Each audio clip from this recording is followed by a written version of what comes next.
អត្ថប្រយោជន៍នៃផ្លែជម្លុះដែលអ្នកមិនធ្លាប់ដឹង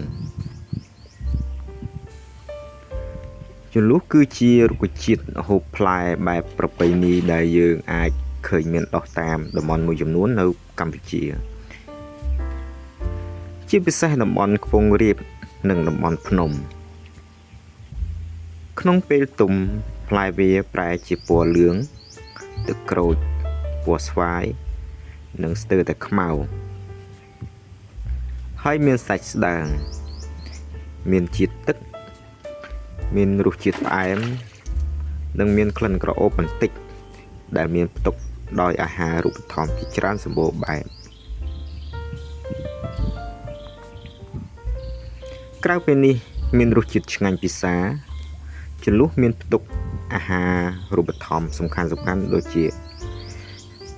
នីរ៉ូលីដូល 34.8% អាស៊ីត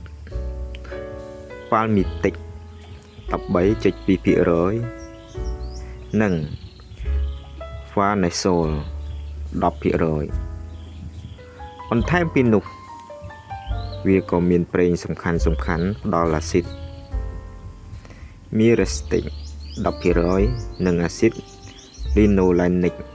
5.5% ផងដែរ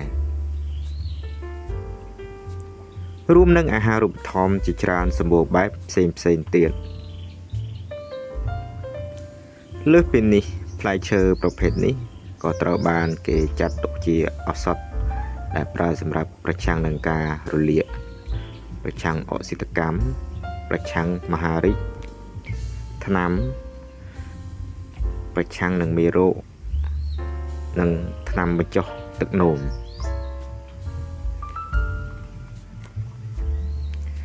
ការប្រើប្រាស់ជាថ្នាំបែបប្រពៃណីឬប្រើជាថ្នាំបំបត្តិគ្រុនក្តៅយកស្លឹកនិងឫសលាបលើក្បាលពេលក្តៅខ្លួននិងលាបលើរាងកាយសម្រាប់បញ្ហាស្បែកនៅប្រទេសហូឡង់ស្លឹកវាត្រូវបានគេប្រើប្រាស់សម្រាប់ធ្វើបបរ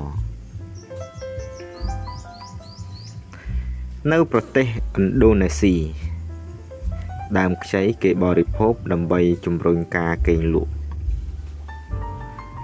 នៅប្រទេសបង់ក្លាដេស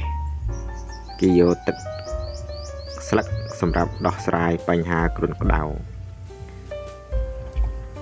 បើនៅប្រទេសឥណ្ឌារុក្ខជាតិប្រើសម្រាប់ព្យាបាលជំងឺ